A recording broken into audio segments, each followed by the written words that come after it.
Ao Senhor pertence a terra e tudo o que nela se contém, o mundo e os que nela habitam. Ouviremos agora a palavra de Deus. A palavra de Deus.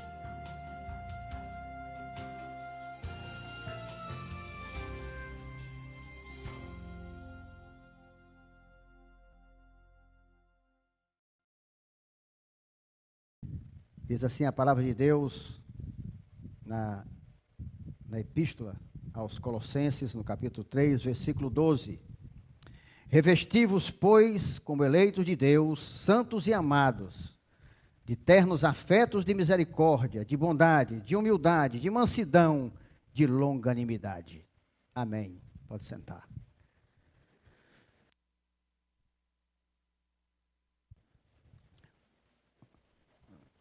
Deus me deu o título dessa pregação.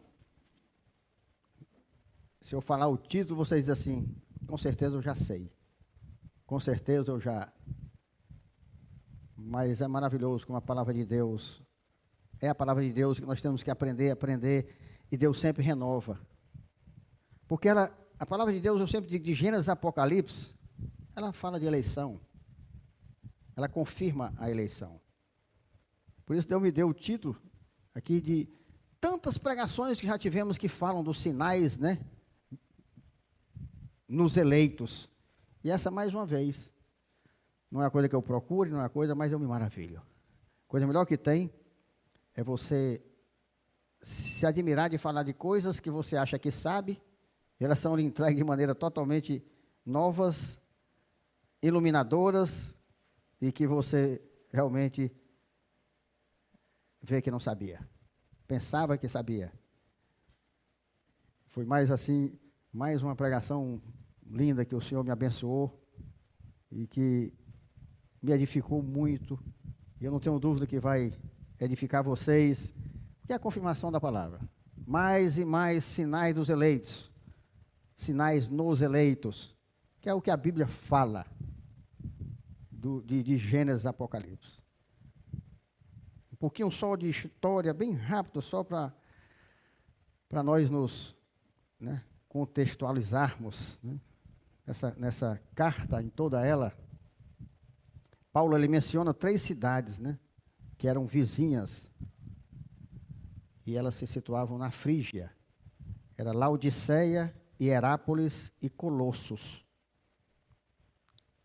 Eu achei interessante que, segundo os historiadores, todas 3 foram totalmente destruídas por um terremoto no tempo do imperador Nero. Agora, esse doloroso e triste acontecimento ficou revelado e ficou muito nítido como um espelho do verdadeiro juízo divino. Deus avisou, Deus avisou, Deus avisou, até que não escutaram. Essas coisas que existem, elas são pequenos exemplos do que vai acontecer no final. É Deus dando uma representação, só ele vai ser assim, ó. Está o pecado, eu vou, levo o profeta, ele fala, ele avisa, ele fala, ele avisa, não muda. Aí vem o juízo. Aí vem o juízo. Então são representações do que vai ocorrer no final. Por isso Deus diz, buscai a Deus enquanto podeis achar. Porque depois do último dia, aí não tem mais jeito. As pessoas não atentarem para o que Deus está falando agora. Por isso que a misericórdia dele é grande. Porque no último dia não vai ter misericórdia. Não vai ter misericórdia. Quando Jesus voltar, acabou, está definido. Inclusive os que vão para o inferno se dobrarão, se ajoelharão, confessarão que Jesus é o Senhor, e se levantarão e irão para o inferno. Porque aí, o que você pode fazer agora, você não pode mais fazer lá. Por isso, buscai a Deus enquanto se pode achar. Isso ocorreu não muito tempo depois que Deus, usando Paulo nessa epístola, avisou aos colossenses. Não só Paulo, Deus mandou outros profetas. Um homem muito usado para Colossos, que a gente conhece pouco, mas um homem de Deus, um homem servo, um homem... Foi Epáfras. E Deus usou muito na cidade de Colossos para levar a eles o aviso, né? Outros ministros, incansavelmente, levaram ali a Colossos o verdadeiro evangelho. Foi só Paulo, não. Vocês veem Colossos.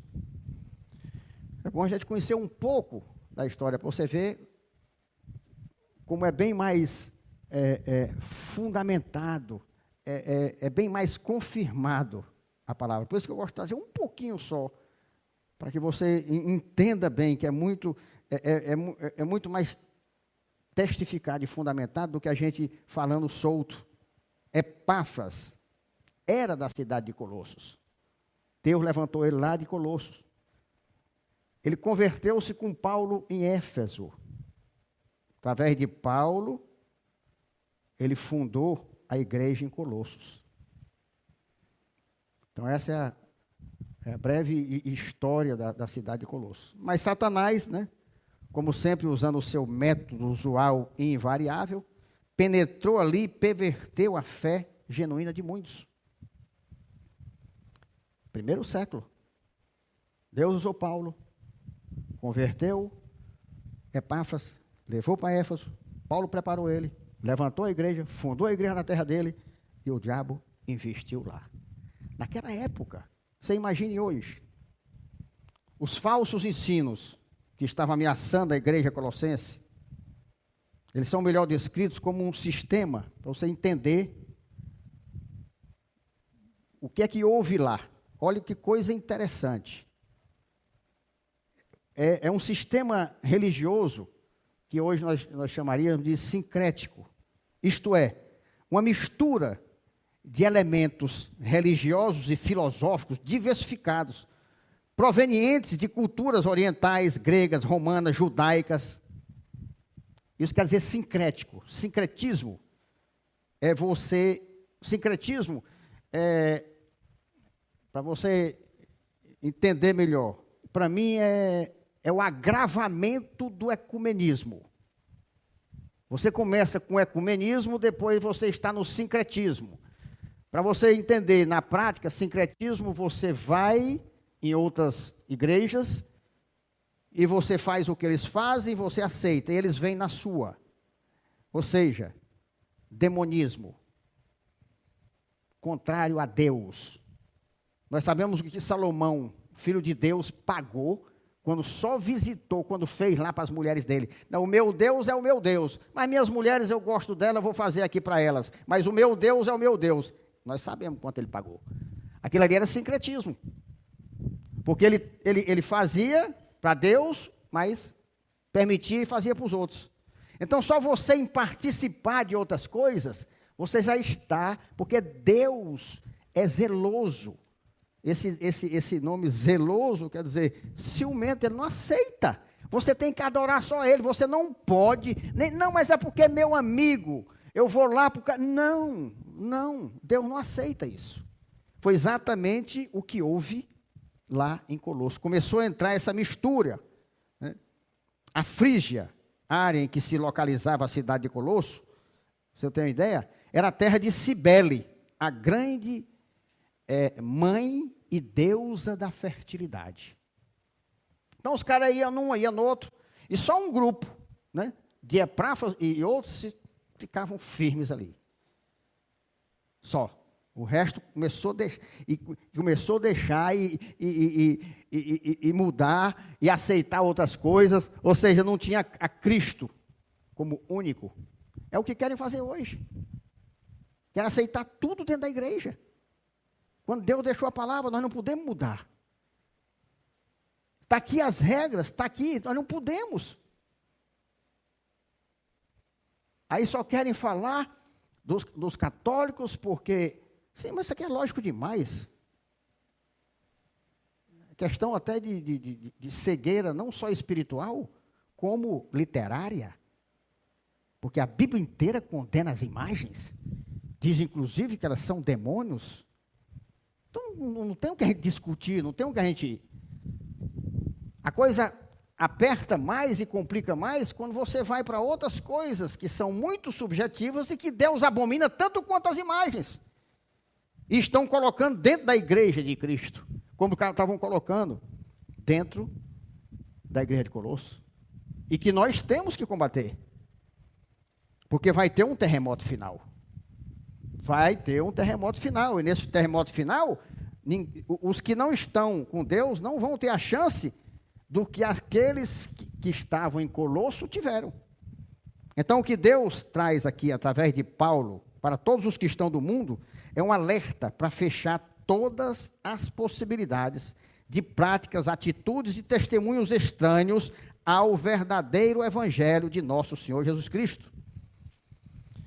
Por isso ele nos alerta, né? Como nós vimos aqui nesse versículo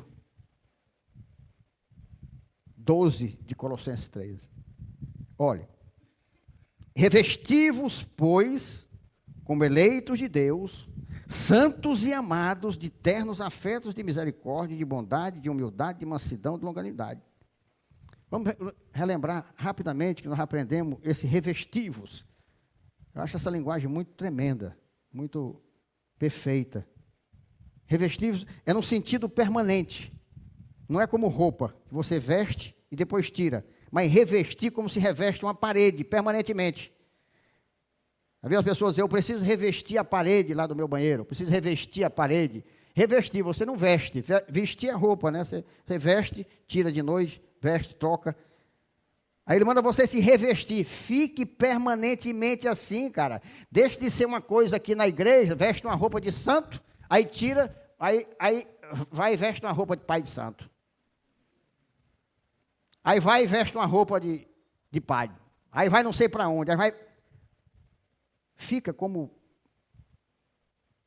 mariposa nas luzes artificiais. Rodando, rodando, rodando, até o dia amanhecer e cair morto. Revesti-vos. Bote essa roupa e não tire mais. Ela é permanente. Não mude. Não tenha sombra de variação. E esse revesti-vos aqui é uma confirmação do que já havia sido afirmado através do versículo 10, né, que nos diz, um pouquinho antes do versículo 10, diz assim, e vos revestiste do novo homem, que se refaz para o pleno conhecimento, segundo a imagem daquele que o criou. Ora, ele diz que, e vos revestistes. Aí trazendo agora, e revesti-vos, como se eles tivessem tirado, como se eles estivessem fraquejando, como se eles estivessem... Você está vendo? É por isso que Paulo mandava. Ele formava lá, Tito, Timóteo, Epáfras, tal. E quando a coisa estava muito séria, ou ele ia, ou ele mandava uma carta. Ou ele ia, ou ele mandava uma carta. É por isso que o evangelho é perfeito. Porque em todos os lugares, Deus usou o evangelho para nos dar hoje a solução, para nos dar hoje o conserto, a maneira de como nós devemos fazer em cada atitude. Por isso que eu não hesito. Está tudo aqui. Cada coisa que tem na igreja, está na palavra. Deus já usou Paulo. Ele deixou para mim esse manual aqui. Aí eu ajo como está aqui. Não quero nem saber quem gosta, quem não gosta, quem aceita, quem não aceita. Está aqui, Deus deixou, é isso aqui. Eu aplico isso aqui. Aí, como diz aí, doa a quem doer. Não estou fazendo nada meu, não estou inventando nada. Eu estou pregando e falando aquilo que Deus mandou determinar. Olha, e vos revestiste do novo homem, que se refaz para o pleno conhecimento, segundo a imagem daquele que o criou. A palavra, pois, você voltando para o versículo 12, significa, né, ampliando o seu sentido, que Deus, através de Paulo, estava exortando os eleitos, né? Agora vamos ver o versículo 12 de novo, ó.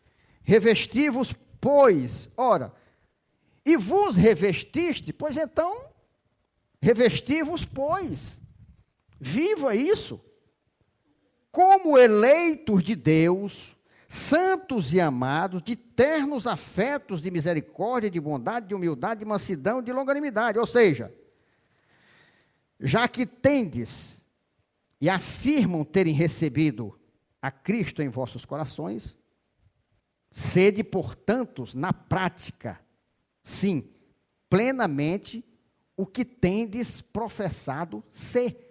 Revesti-vos, pois, rapaz, disso aí. Você não confessou, rapaz.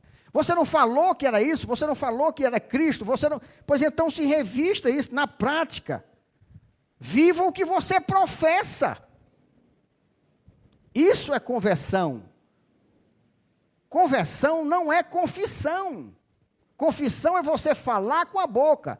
Converter é você mudar. Você já viu que você vai no carro, né? Conversão. À direita, à esquerda, conversão. O que você faz? Você volta, né? Isso é converter. Você muda a direção. Você muda o estilo de vida. Você muda as práticas. Você muda o objeto de fé. Agora tem crente, rapaz, que o bicho bota laço no dedo, não sei de quê. Entra nas portas com o pé direito, para dar sorte. Anda com pata de coelho. Eu digo, rapaz, não sei como é que pata coelho dá sorte, se o bicho tem 4 e mata ele para arrancar a pata. Aí o homem pega e diz que tem crente que não sai de casa sem olhar o horóscopo. Quer dizer, isso não tem absolutamente nada a ver com o Evangelho, com Cristo. Confissão é uma coisa, conversão é outra completamente diferente. Vejam a seriedade do que é, e para quem é falado o versículo, olha aqui, ele deixa claro que Deus está falando para os eleitos. Colossenses 3,12, revesti-vos, pois, como eleitos de Deus. Vocês não são eleitos, rapaz? Vocês não receberam Cristo? Vocês não confessaram e disseram que realmente receberam? Pois então, pois se revistam como eleitos de Deus, não como esses do mundo, rapaz. Não aceite isso dentro da igreja. Por quê? Porque a eleição, ela é uma força dinâmica nos corações e uma prática inevitável na vida dos verdadeiros filhos e eleitos de Deus. Eleição é uma força dinâmica nos corações. Ela é dinâmica. Você foi arrastado e você tem uma necessidade grande de mudar. Você tem uma necessidade grande de se aperfeiçoar, de desenvolver a sua salvação. Ela é uma força dinâmica que está dentro do seu coração, da sua alma. E é uma prática inevitável na vida dos verdadeiros filhos e eleitos de Deus. O que é que Deus está dizendo? Se você não se enquadra disso, você não está salvo, você não é filho de Deus, você pode ser um religioso, mas você não é filho de Deus. Pode ser pastor, pode ser espírita, pode ser padre, pode ser o que for. Mas se não se enquadrar na palavra de Deus, não é salvo, não é filho de Deus. Apesar de pertencer ao mandado de Deus desde a eternidade, a eleição não é abstrata. Ela afeta todas as fases da vida do eleito. Ela não é abstrata, ela não é subjetiva, ela não é uma coisa ilusória, ela não é uma coisa que não seja prática, teórica. Não é. A eleição não produz somente frutos para a salvação, mas definitivamente produz também frutos para o serviço, edificando na santidade. Eleição salvo, não. Eleição salvo, não. Eleição salvo bem aqui. Frutos de santidade, edificação, obra, vida, revestindo-vos da vida que Jesus tinha. Isso é o desenvolver da salvação que Deus usa Paulo para falar.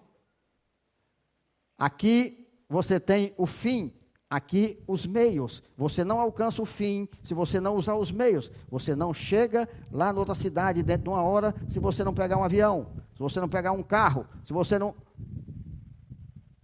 tem esse negócio de direto aqui, eleito aqui, salvo aqui, não tem não.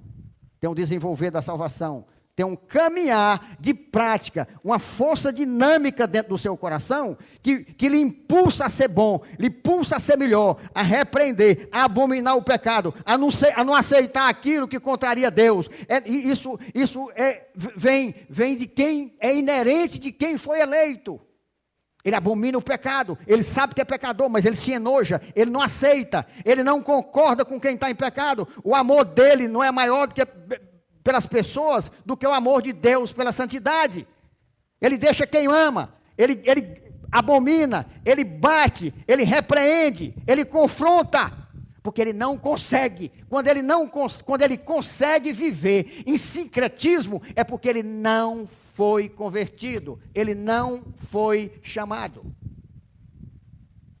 Porque essa força de bater, essa força não vem do homem. Eu jamais faria com tantas pessoas que eu amo o que eu fiz se eu tivesse força. Eu, como Paulo dizia, eu queria tanto ser anátema com você, eu preferia estar amaldiçoado com você, mas eu não consigo. Tem algo mais forte em mim que não faz aceitar.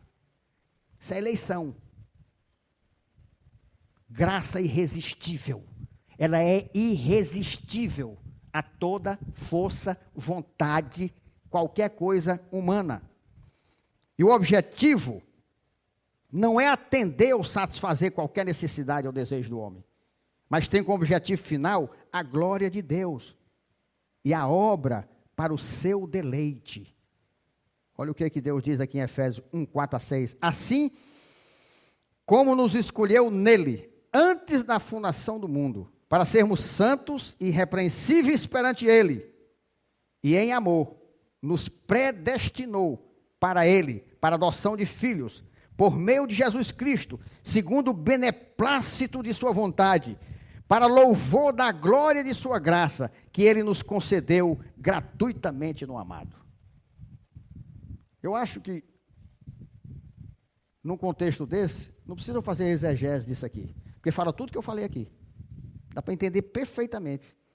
Ele nos escolheu nele, antes da fundação do mundo. Mas para quê? Antes da fundação do mundo. Você sabe o que é antes da fundação do mundo? É antes daquele primeiro versículo de Gênesis. Lá que o Espírito pairava sobre os abismos, não tinha nada. Nada. Antes, Deus já tinha eleito. É o que ele diz aqui. Antes da fundação do mundo. Agora, para quê?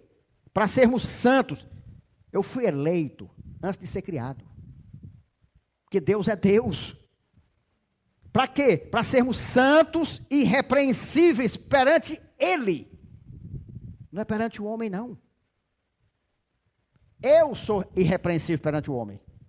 Até esse momento aqui, eu sou irrepreensível perante o homem, eu duvido. Algum homem apontar alguma coisa em mim, mas diante de Deus eu não sou. Eu preciso mudar muito, eu preciso crescer muito. Mas ele disse que, agora eu vou buscar esse alvo, porque o Senhor me elegeu para isso. E ele disse que me elegeu para ser santo e irrepreensível perante Ele. Ele, não é perante os homens não.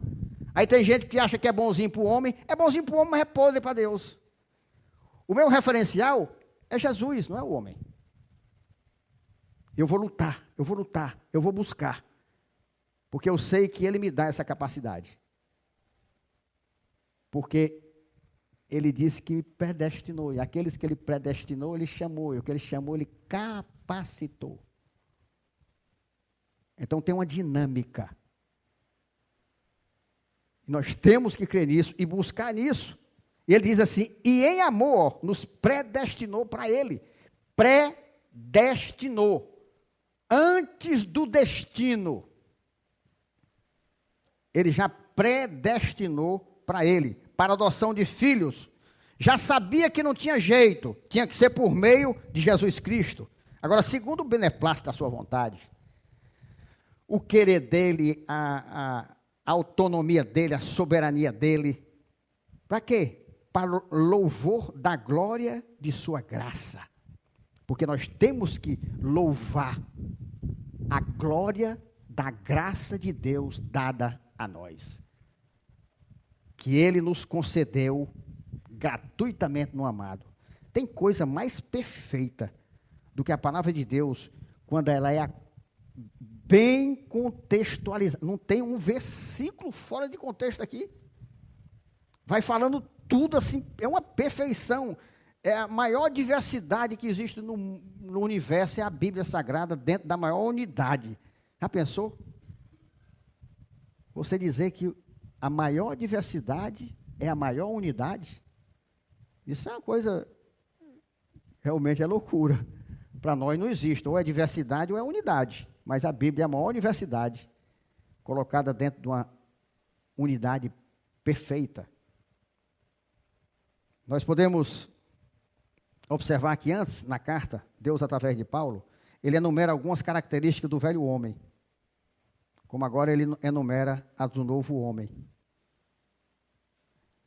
Ou seja, é uma incoerência a pessoa dizer que converteu-se, nasceu de novo, é nova criatura, criada pela vontade de Deus e não da carne, e permanece com as mesmas práticas do velho homem. E é desse tipo de falso crente, né, que não são ovelhas, eu sempre digo, né, mas bodes liberados por famintos e famigerados pais de chiqueiro, que infelizmente as igrejas estão cheias hoje. Evangelho que é bom, nem parecido. Oba-oba, festa, religiosidade, doutrina de homem, mentira, sincretismo, tudo, menos a palavra de Deus. É maravilhoso como Deus fala e define os verdadeiros filhos através de um versículo, pois em aposição à expressão eleitos de Deus, ele acrescenta santos e amados.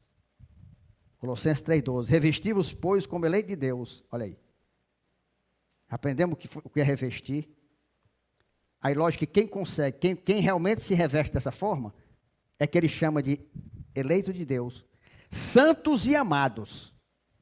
Santos e amados. Lógico que como eleito de Deus, tais homens são indubitavelmente santos, tanto individual como coletivamente. Por quê? Porque se são eleitos, são separados. Portanto, são santos, separados para o Senhor e sua obra. Ademais, foram isentados da culpa dos seus pecados pelo precioso sangue do nosso Senhor Jesus Cristo. Ou seja, eles foram justificados. Então, se eu fui separado, eu sou santo. Porque é o significado perfeito de santo. Eu estava sujo, imundo. Quando Deus me separou para Ele, eu saí da sujeira. Eu era pecador e me tornei santo, separado. Para isso eu tinha que ser justificado. Aí Ele entregou Jesus Cristo, me justificou e, pelo seu poder, graça e amor, me trouxe e me separou. Então eu sou santo justificado em Cristo Jesus. Nada por mim, como ele diz, totalmente de graça. Totalmente de graça no amado. Nenhum esforço meu. Ele olhou e quis, porque ele é Deus soberano, ele tomou a decisão. E ele me abençoou, e ele me chamou. Então eu sou santo, porque fui separado dos pecadores. E sou justo. Não porque eu sou um homem justo, perfeito, porque eu fui justificado por Cristo. Revesti-vos, pois, como eleito de Deus, santos e amados. Ora, sendo eleitos de Deus e santos, separados por Deus e para Deus, também não é de se admirar que sejam amados. É importante ressaltarmos que esse amados está se referindo a Deus. Como eleitos de Deus, santos, somos especialmente amados por Deus.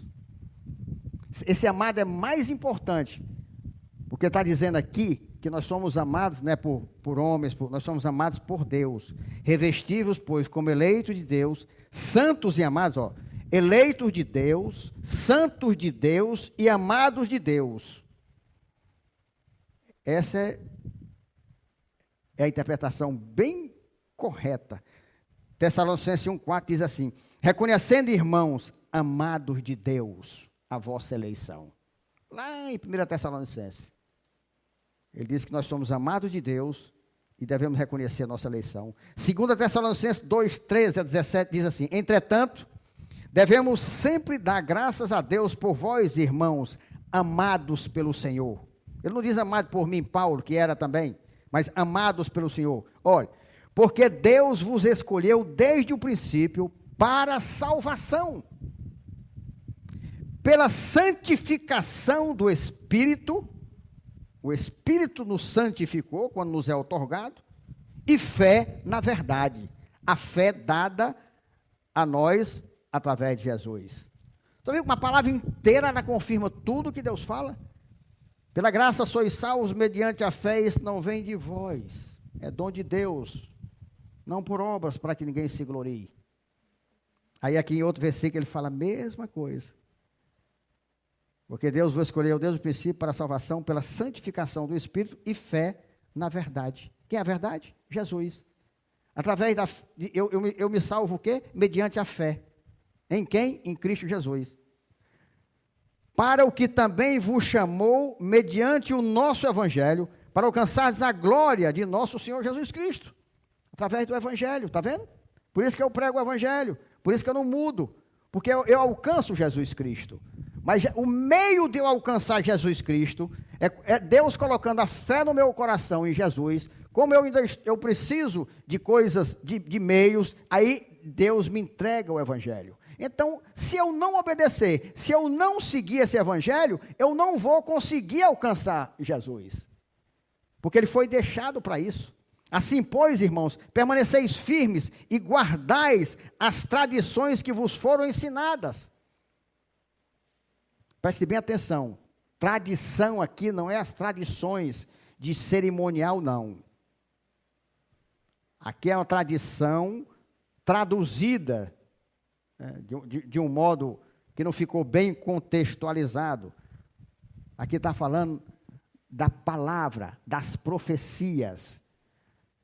Para você entender, tradição dentro da linhagem bíblica de eleito.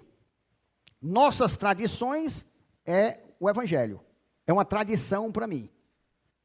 É preciso se explicar, porque a tradição da Bíblia, Jesus condena as tradições humanas, aquilo que eles vinham falando na prática. Por exemplo, o catolicismo é uma tradição. Passaram para mim, aí eu me acostumei, disseram que era daquele jeito. E como o padre disse, é daquele jeito porque todo mundo se acostumou desse jeito e vai ser assim.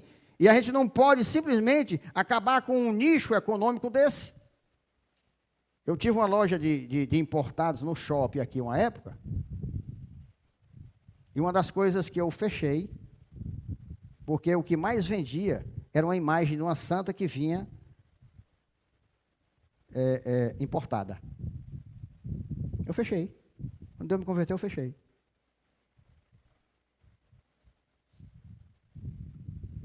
Ela, dependendo do tempo, ela ficava azul, ela ficava verde. Ela só faltava chorar. Mas ela ficava toda cor. Aí eu disse, rapaz, com certeza santo não é. Que muda de cor que eu sei é camaleão. Não dá certo esse negócio não. Mas é o produto que mais... Então fecha. Acabou. Porque eu não posso misturar, eu não posso fazer nada que Deus condena, abomina na Bíblia. Agora, porque me dá lucro, aí vai acabar com grandes indústrias, com grandes comércios, com grandes... Aí então eu vou continuar por causa disso? Eu não sou louco não, rapaz. É melhor entrar liso no céu do que rico no inferno. As pessoas precisam crer nisso. Assim, pois, irmãos, permaneceis firmes, guardar as tradições que vos foram ensinadas. Está falando do Evangelho. Olha, tradicionalmente, o que Cristo ensinou, para ficar bem claro aqui. Seja por palavra, seja por epístola nossa. Bíblia. Olha, a tradição que eu estou falando é isso aqui. Tradição bíblica. É diferente da outra tradição. Ora, nosso Senhor Jesus Cristo, mesmo e Deus, o nosso Pai, que nos amou e nos deu eterna consolação e boa esperança, pela graça, console o vosso coração e vos confirme em toda boa obra e boa palavra. Vemos com alegria que as designações qualificativas de honra, que eram aplicadas somente ao povo da antiga aliança de Israel, agora são aplicadas a nós, novo Israel, como nós vemos aqui também em 1 Pedro 2,9. Vós, porém, sois raça eleita, sacerdócio real, nação santa, povo de propriedade exclusiva de Deus, a fim de proclamar as virtudes daquele que vos chamou das trevas para a sua maravilhosa luz. Você tem as virtudes de quem te chamou das trevas para a luz. Você tem que ter as virtudes de Cristo. Vós sim, que antes não erais povo, mas agora sois povo de Deus, que não tinhas alcançado misericórdia, mas agora alcançaste misericórdia. Você tem que mudar de vida. Você era um, agora você é outro. Você não pode viver da mesma forma. Ou então tem algo errado. Oséias 2, 21, 23 diz assim: naquele dia eu serei obsequioso, diz o Senhor.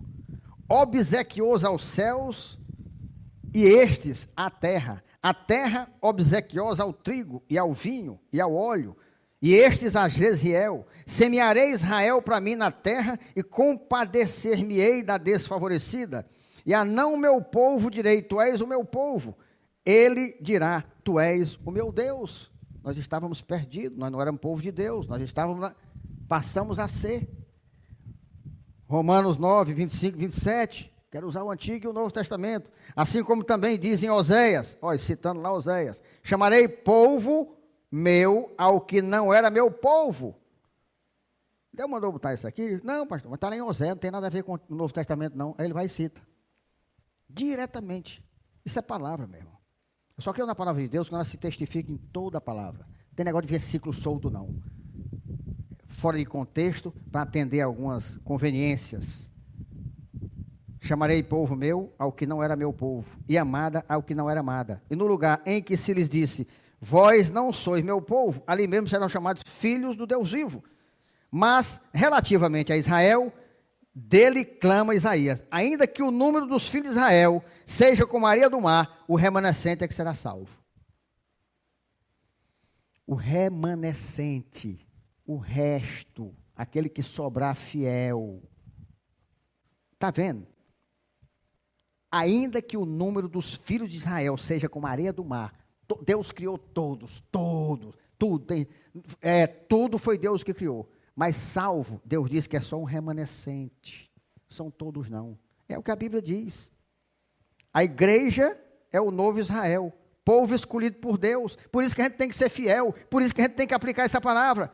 Porque a igreja é esse novo Israel, escolhido por Deus. Por isso Deus ordena que nós nos revistamos com qualidades que somente os filhos de Deus podem ter. Eu não posso estar dentro da igreja dizendo que sou filho de Deus, revestido com os defeitos do mundo. Eu tenho que estar revestido com as qualidades que Deus diz, meus filhos amados, eleitos meus, revestivos assim. Se você é filho, você tem que viver dessa forma. Revestivos, pois, como eleitos de Deus, santos e amados, de ternos afetos de misericórdia, de bondade, de humildade, de mansidão, de longanimidade.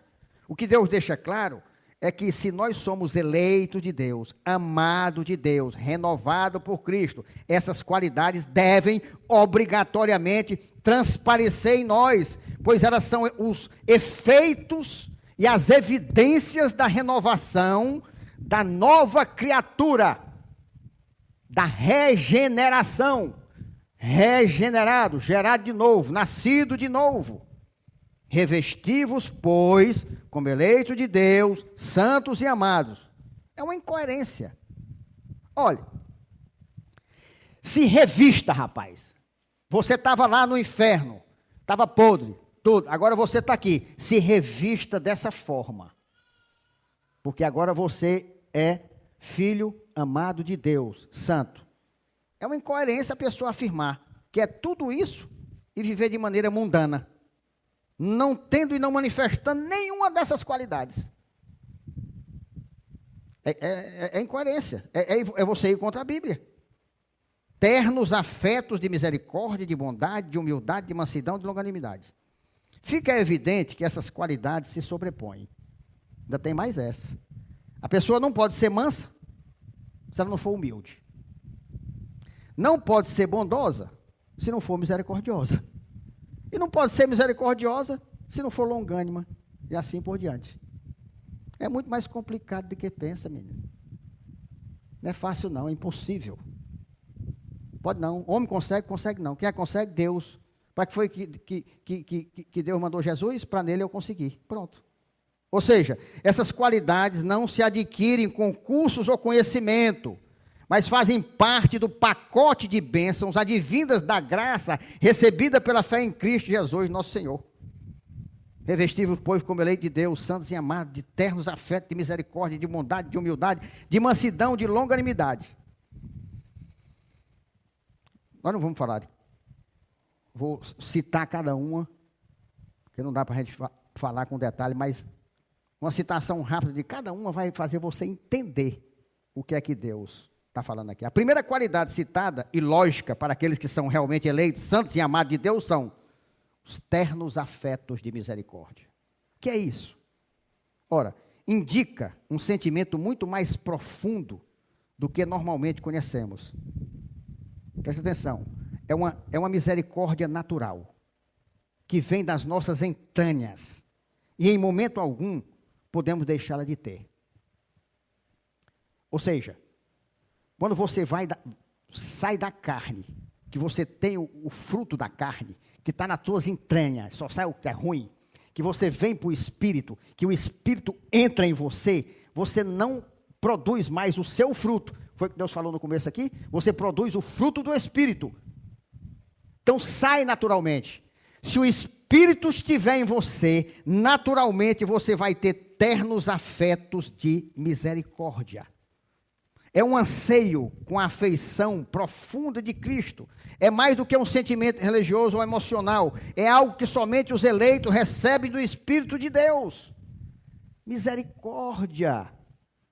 Não julgamento. Não acusação. Não palavra torpe. Não mentira. Não calúnia. Vem do Espírito. Obrigatoriamente você tem. Se você foi eleito, se você foi chamado por Deus e salvo, você tem. Entenda, nem que você não queira. Quando Deus lhe arrasta, Ele coloca aquilo em você. Ele está dizendo, se você é eleito de Deus, amado, santo, pois então se revista disso. Porque se você não tiver esse revestimento, com essas qualidades, você não é convertido, você não tem Deus verdadeiramente, você ainda está na depravação total. Filipenses 1:8-11 diz assim: pois minha testemunha é Deus, da saudade que tenho de todos vós, na terna misericórdia de Cristo Jesus. Isso aqui é muito profundo, meu irmão, uma frase dessa. Ele está dizendo que ele sente saudade na terna misericórdia de Cristo Jesus, amando aqueles pecadores, sabendo que eles têm lutas, sabendo que mas ele não quer acusar, ele quer lutar, ele quer ajudar, ele não é melhor do que eles. E também faço esta oração, que o vosso amor aumente mais e mais em pleno conhecimento e toda a percepção, para aprovardes as coisas excelentes e serdes sinceros e inculpáveis para o dia de Cristo. Excelentes, aprove o Evangelho, aceite o Evangelho, busque em Cristo viver esse Evangelho, cheios do fruto de justiça, o qual é mediante Jesus Cristo, para a glória e louvor de Deus. A profundidade desse sentimento pode ser exemplificada na relação de José ao ver o seu amado irmão Benjamim. Veja aqui em Gênesis 43, 30, 31. José se apressou e procurou onde chorar, porque se movera no seu íntimo para com seu irmão. Entrou na câmara e chorou ali. Depois lavou o rosto e saiu. Conteve-se e disse, servi a refeição. Ele teve misericórdia. Esses homens pagaram um preço. Esse homem fez isso comigo. Meu Deus. Obrigado, Senhor. Sabe o que o José está provavelmente orando? Obrigado, Senhor. Porque eu poderia ter feito isso com ele. e ele fez comigo. Senhor, tenha misericórdia dele. Como esse homem sofreu, meu Deus. Não me deixe fazer isso, Senhor. Não me deixe fazer isso. Misericórdia. Ou quando se deu a conhecer a seus irmãos, 45, 1 a 5. Então José, meu irmão, olha o que tinham feito com ele, meu irmão. Odiaram José desde que nasceu. Perseguiram, fizeram o que fizeram. Olha o sentimento como tem. Então José, não se podendo conter diante de todos os que estavam com ele, bradou: fazei sair todos da minha presença. E ninguém ficou com ele, quando José se deu a conhecer a seus irmãos. E levantou a voz em choro, de maneira que os egípcios ouviam, e também a casa de Faraó. E disse a seus irmãos: eu sou José. Ainda vive meu pai? Vive ainda meu pai? E seus irmãos não lhe puderam responder, porque ficaram atemorizados perante ele. Disse José a seus irmãos: agora chegai-vos a mim. E chegaram-se. Então disse: eu sou José, vosso irmão, a quem vendeste para o Egito. Agora, pois, não vos entristeçais, nem vos irriteis contra vós mesmos, por me haverdes vendido para aqui, porque para a conservação da vida, Deus me enviou adiante de vós. Ele sabia, Deus é Deus. Deus está no controle. Eu não vou julgar meus irmãos, porque eu sei que eu poderia fazer igual a ele. Eu perdoo, eu tenho um juiz. Se eles vão morrer, se eles vão pagar, é o meu Senhor. Se tem vingança, a ele pertence a vingança. Outra passagem que pode caracterizar bem esses ternos afetos de misericórdia é a que resiste à relação entre Davi e Jonatas. 1 Samuel 18, 1 a 5. Sucedeu que, acabando Davi de falar com Saul, a alma de Jonatas se ligou com a de Davi. E Jonatas o amou como a sua própria alma. Saul naquele dia o tomou e não lhe permitiu que tornasse para a casa de seu pai. Jonatas e Davi fizeram aliança, porque Jonatas o amava como a sua própria alma. Despojou-se Jonatas da capa que vestia e deu a Davi, como também a armadura, inclusive a espada e o arco e o cinto. 1 Samuel 24 e 17. Disse Jonatas a Davi: o que tu desejares eu te farei. Jonatas fez jurar a Davi de novo, pelo amor que ele tinha, porque Jonatas o amava com todo o amor de sua alma. A Bíblia diz que mais do que o amor de mulher. Aí o Satanás ainda pega um versículo desse e quer levar para o homossexualismo. É o amor verdadeiramente de Deus. Quando ele diz que amava Davi mais do que o amor de mulher, era exatamente o contrário, dizendo que não precisava de toque, não precisava de prazer sexual. E o amor da mulher você precisa. O dele era tão puro, era tão forte, que era mais forte do que o amor carnal que um homem sentia por uma mulher. Ele não precisava do prazer carnal. Quer dizer, era muito mais nobre o amor de Jonas por Davi. Na verdade, era o amor de Deus. Deus levantou Jonatas para proteger Davi de Saul. Aí o diabo, como sabe fazer, ele distorce, né? Olha aí, disse que era mais do que amor de mulher. Sim, era mais do que mulher. Mais, porque o amor de mulher você quer o toque, você quer o relacionamento. E eles não precisavam. Eles se amavam com todas as suas forças, sem precisar de nada carnal. E o diabo distorce. A próxima qualidade citada, e que deve ser revestimento dos eleitos santos e amados de Deus, Deus diz que é a bondade. Esta é uma benevolência que também é somente conferida pelo Espírito e é totalmente oposta à malícia e à perversidade.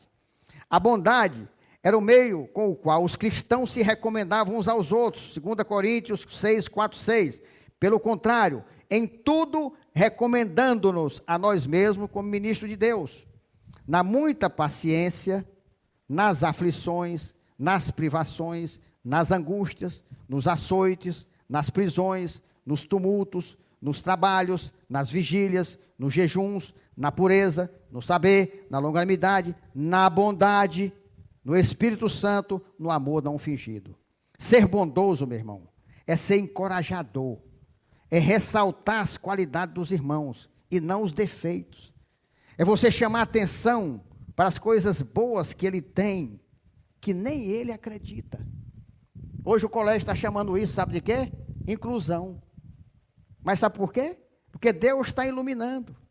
Porque Deus está ensinando. Aí Deus está colocando bondade no coração das pessoas que estão servindo. E Deus deixa que nós somos homens. Ele não nos faz de boneco. Eu não importa como eu chame a qualidade que Deus me ensina. Mas o que estão chamando de inclusão é bondade. Já existia na Bíblia. Deus quer que você aplique isso. Não veja as coisas que o irmão é fraco. Não ressalte os defeitos dele. Mas ressalte as virtudes dele.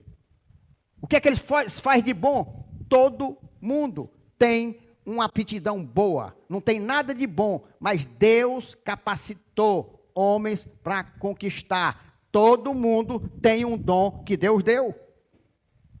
Sabe quando você faz um elogio sincero e a pessoa mesmo não acredita que ela é aquilo? Que ela é aquilo de bom que você diz? Você não ouviu o que ela diz? É bondade sua. Aí, sem saber, ela identifica. Ô, meu irmão, você isso. Não, meu irmão, é bondade sua. Aí, ó. Olha, tá vendo como é bondade? É você ressaltar o que há de bom. É você ter os olhos bons. Você ajudar as pessoas na fraqueza, mas fortalecer, encorajar, ressaltar, exaltar aquilo que ela tem de bom. Isso é bondade. Isso era o que Jesus fazia. Isso era o que Jesus ensinava. É identificar e ressaltar aquilo que o irmão tem de bom.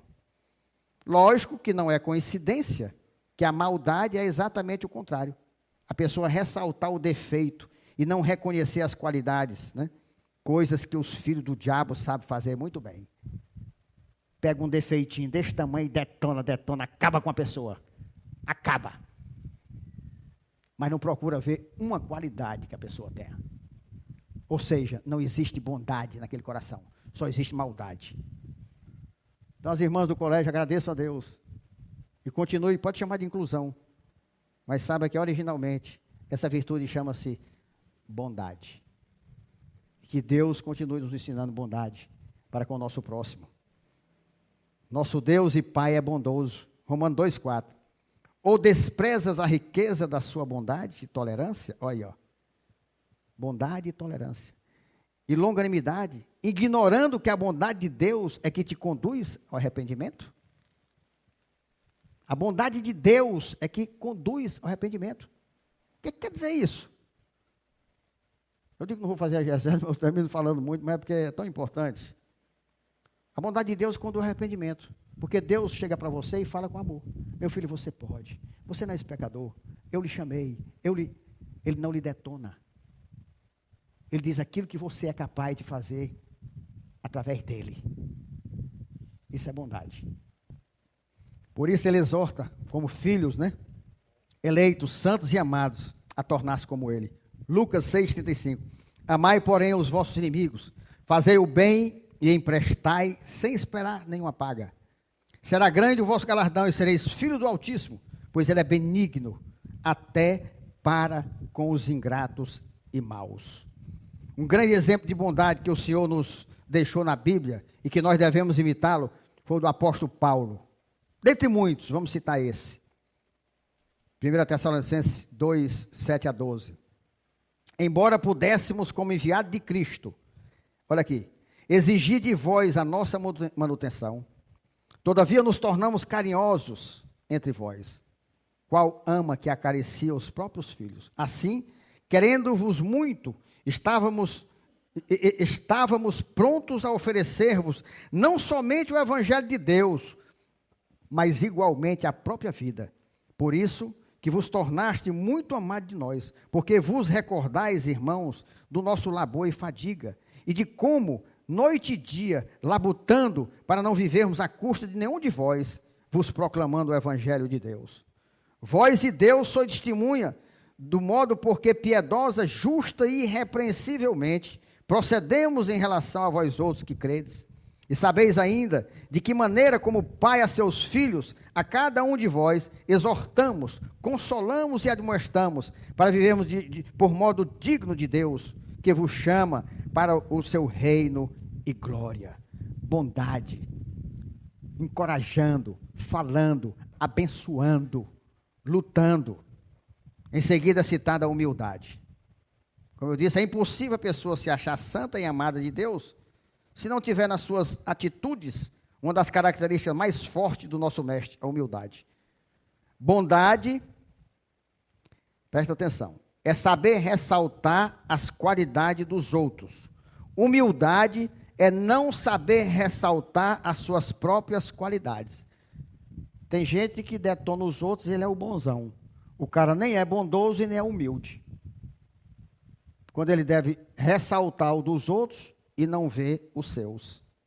A pessoa que é bondosa para com os outros, geralmente não possui um conceito muito elevado de si mesmo, porque está junto. Quando você é bondosa, você não tem um conceito muito elevado sobre si mesmo. Você sempre se preocupa em elevar as pessoas.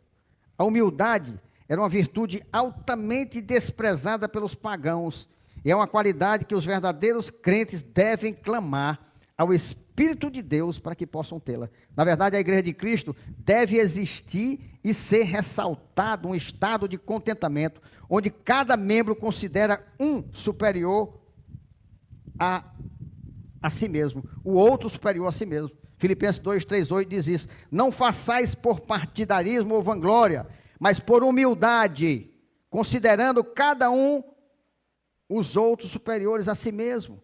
Não tenha cada um em vista o que é importante, o que é propriamente seu, senão também cada qual o que é dos outros. Tende em vós o mesmo sentimento que houve também em Cristo Jesus, pois ele, subsistindo em forma de Deus, não julgou como usurpação ser igual a Deus. Em toda a condição, com tudo, ele não usurpou, ele não quis se exaltar. Antes a si mesmo se esvaziou, assumindo a forma de servo, tornando-se em semelhança de homens, reconhecido em figura humana, a si mesmo se humilhou. O Filho de Deus, a si mesmo se humilhou, tornando-se obediente até a morte e morte de cruz. É impossível ser obediente sem humildade. Por isso, tantos pagam o preço tão alto. Soberba. Sou melhor do que os outros. Eu sou isso. Eu sou aquilo. Aí sabe quando é que obedece? Nunca. Porque se acha bom demais. Se acha perfeito demais. Quando o homem de Deus, ele é humilde, se dobrando e se tendo como o pior dos pecadores, e ouvindo a voz da imprecação, ele atende, ouvindo a autoridade dele, ele se submete, entendendo ou não entendendo. Isso é humildade. Não existe obediência sem humildade. Por isso a rebeldia tão grande no meio do povo. Porque não tem humildade. Quem não tem humildade não tem obediência. Por isso Cristo pregava tanta humildade. Tanta humildade. Se você não é humilde para o teu próximo, como é que você vai, para o teu pastor, como é que você vai ser humilde para o teu próximo? É impossível. Uma coisa está ligada à outra. Também é lógico, se a humildade é uma característica de Deus e dos filhos, o contrário é uma característica forte no diabo e seus discípulos, que se apresentam com falsa humildade, e Deus ordena que combatamos. Colossenses 2:18, 19 e 23. Ninguém se faça árbitro contra vós outros, pretextando humildade e culto dos anjos, baseando-se em visões, enfatuado, sem motivo algum, na sua mente carnal. Porque quando existe acusação, quando é mente carnal, é mente usada lá pela carne, dominada pelo diabo, e não o homem que recebeu o Espírito de Deus, e não retendo a cabeça, da qual todo o corpo, suprido e bem vinculado por suas juntas e ligamentos, cresce o crescimento que procede de Deus. Não tem Cristo, não tem cabeça, não vai nunca crescer o crescimento de Deus. Tais coisas, com efeito, têm aparência de sabedoria, como o culto de si mesmo, e de falsa humildade, de rigor ascético. Toda a vida não tem valor algum contra a sensualidade. Rigor ascético, sabe o que é? Passando demais. Olha para os outros, vê defeito. Rigor ascético, ele é limpo. Não. Ainda bem que Cristo não está aqui. Porque senão eu ia ensinar as coisas a ele. O cara não respeita Cristo, rapaz. A humildade de Cristo não respeita. Vai respeitar o irmão? Pelo amor de Deus. Olhe por baixo. Sempre se ache menor. Não adianta, você não está crescendo. Se você acha que é muita coisa, você acha que é alguma coisa, pois o diabo está crescendo dentro de você. Porque é necessário que você desapareça para que Deus cresça em você. Não adianta confiar em você. Deus pode me fazer abençoar, Deus pode me fazer ressuscitar. Eu vou continuar sendo o Humberto, homem carnal, pecaminoso, inclinado ao mal. Se Deus tirar a mão de mim, eu cometo o pior pecado do mundo. Será que esse povo não dá para entender isso? Que as atitudes que Deus me dá não me garantem o que eu sou. O que garante o que eu sou é Cristo em mim, é meu viver. É meus pensamentos, minhas atitudes com relação a isso aqui, porque se eu tenho ternos.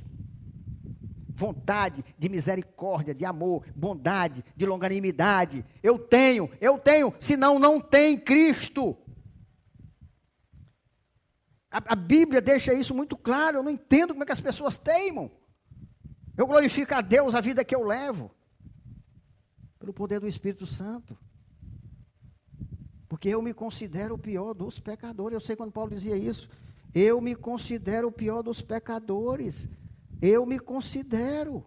Eu não sou melhor do que ninguém. O fato de Deus me usar não quer dizer que eu deixei de ser imundo, não. Eu só vou deixar de ser imundo quando Cristo vier e glorificar o meu corpo. Mudar, me transformar. Aí sim, acabou. Aí eu vou dizer, sou santo, não tem quem faça eu pecar. Deus diz que é assim, aí estribado nele eu digo. Mas do jeito que eu digo com força o que eu vou ser, quando Cristo me glorificar, eu digo com força o que eu sou, aqui. Um pecador imundo. Imundo. Aí o cara vem achar que é melhor do que os outros, achar que não faz aquilo, a só ver o defeito das pessoas. Eu tenho certeza que isso irá a Deus, porque isso tem me irado. Eu tenho certeza que Deus diz, irai-vos, mas não pequeis. Porque eu estou tendo misericórdia daquela pessoa. Vai pagar um preço alto. Está dominada pelo diabo.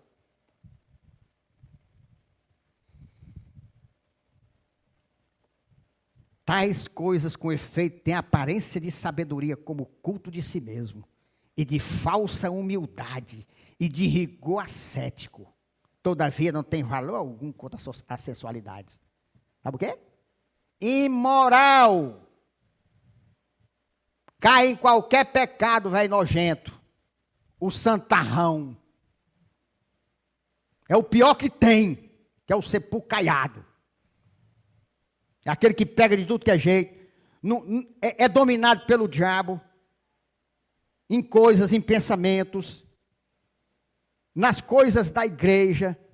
Questiona dízimo. É dependente de coisas materiais. É um negócio assim, destruidor.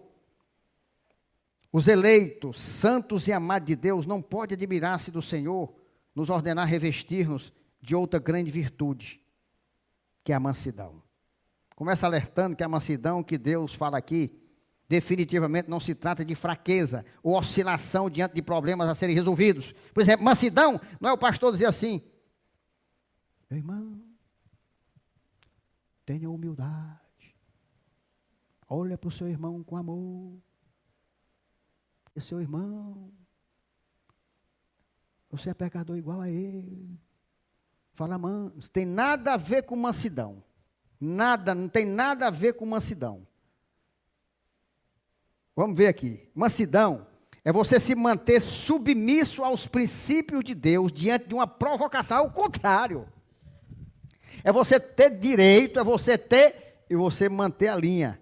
É você não se deixar levar pelo plano do inimigo, como Deus nos ensina em Provérbios 26, 4, 5. Olha aqui.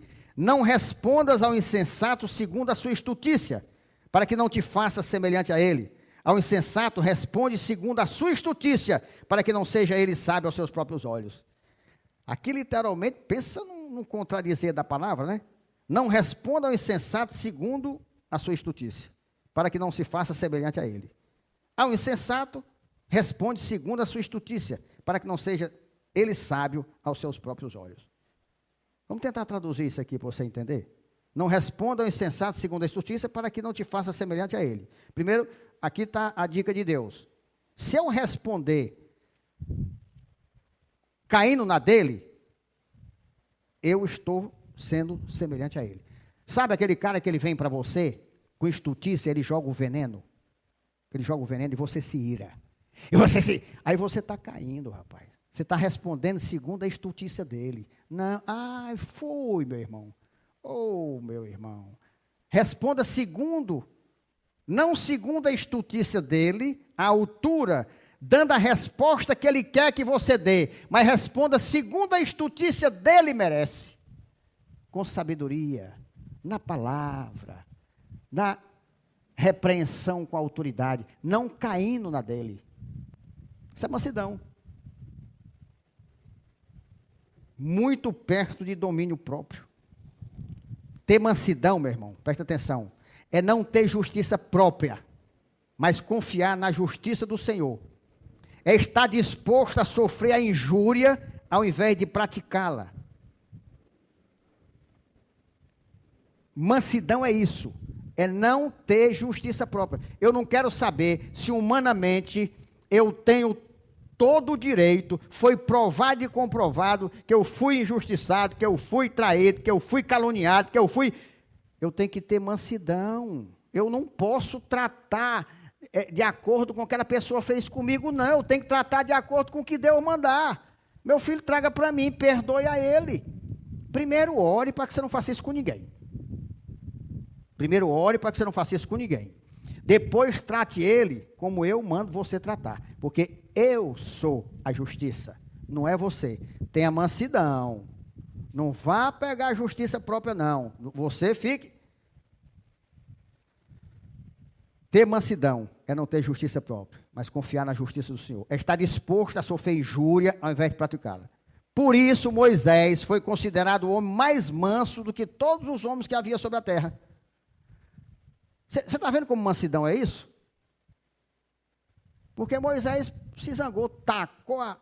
Deus disse, levante a vara sobre a pedra, tacou a vara na pedra.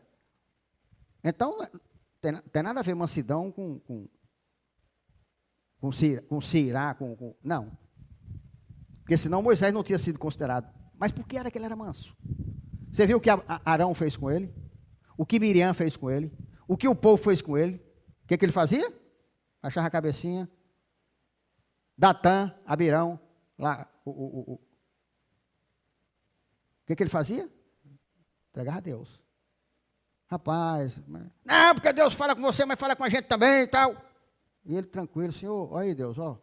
Quem era que intervinha por ele? Deus. Aí o que Deus dizia? Muito bem, eu lhe curo e lhe perdoo, se Moisés, aquele que você acusou, orar por você. Olha aí. Todo o poder na mão de Moisés. Por quê? Porque Moisés não se defendia. Moisés sabia, eu tenho um Deus, rapaz. Se eu tenho um Deus, eu quero lá saber o que faz comigo, pode fazer. Eu vou dizer, eu pedi misericórdia. Senhor, tenha misericórdia, Senhor. Meu Deus, se for filho, abra os olhos. Não deixe pagar um preço alto, não. Se não for filho, leve, Senhor. Afaste. Para não estar fazendo mal a gente. Agora, se for filho, tenha misericórdia, Senhor. Perdoe. Não tenho raiva, não tenho ódio. Porque eu tenho Deus. Eu sei que Deus é justo. Eu sei que Deus não falha. Não tem como Deus falhar. Moisés era o homem mais manso do que todos os homens que havia sobre a terra. Números 12, 3. Era o varão Moisés muito manso, mais do que todos os homens que havia sobre a terra. Está aqui literal na palavra. A todas essas qualidades maravilhosas, Deus acrescenta aos seus eleitos, santos e amados, a longanimidade. Longanimidade. A maneira mais compreensível de você descrever a longanimidade é tê-la como um conjunto de virtudes. Por isso que Deus deixou por último. Um homem longânimo ele é ao mesmo tempo bondoso e corajoso. Ele é paciente, mas intrépido. Também é resignado. Ele não muda as cores de Deus. Esse é longânimo. Citando o exemplo do profeta Jeremias, fica mais fácil de você entender que é possível encontrar isso no homem, desde que ele seja realmente um eleito.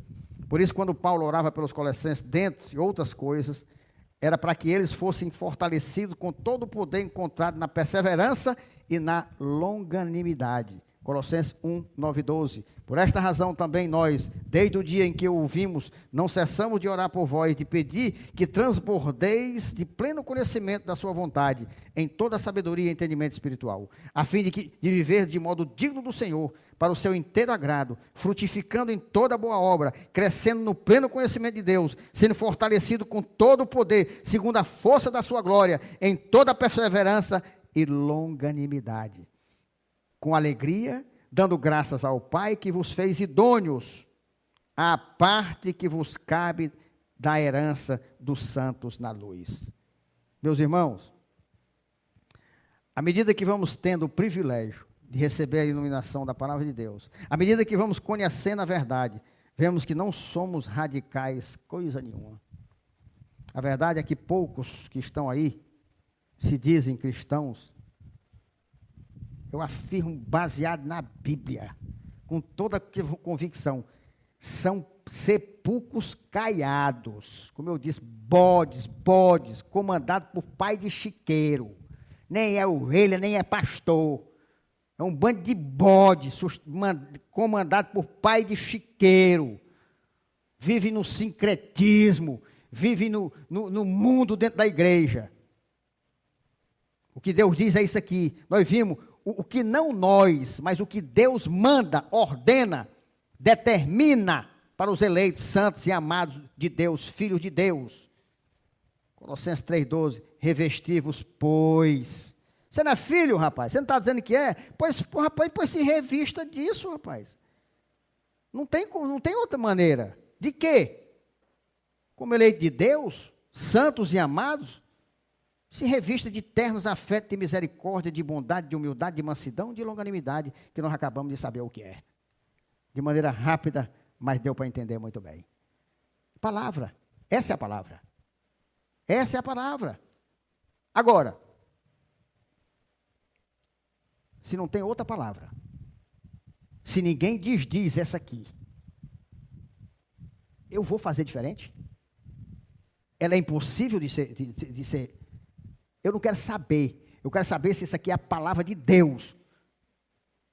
E se o que eu preguei está aqui. Então, se não tem outra palavra de Deus, se esse é o evangelho deixado por nosso Senhor Jesus Cristo, pregado por todos os homens de Deus, então eu tenho que seguir isso aqui. Fora disso aqui, não há salvação. Não adianta a gente se enganar. Agora, a grande notícia é que Deus disse, impossível para os homens, mas possível para Deus. Ele faz por nós. Ele tem feito por mim. Pecador velho imundo, está sem pecado. Por que ele não faz com você? Faz. Se você buscar, faz. Eu não tenho dúvida. Agora, mudar, acomodar, para nós sermos religiosos e dizer que temos Deus, para no dia do juízo a gente ter a grande tristeza de ir para o inferno, estou fora. Fique quem ficar, mas eu não abro daqui. Como ele diz, resignado, determinado a pagar o preço para ficar com a palavra de Deus. No poder do Espírito, pela graça, que essa eleição se confirme em nós, através da manifestação clara dessas qualidades que só Deus pode dar aos eleitos, com um testemunho verdadeiro de vida para a glória de Deus. Em nome de Jesus, amém. Glória a Deus.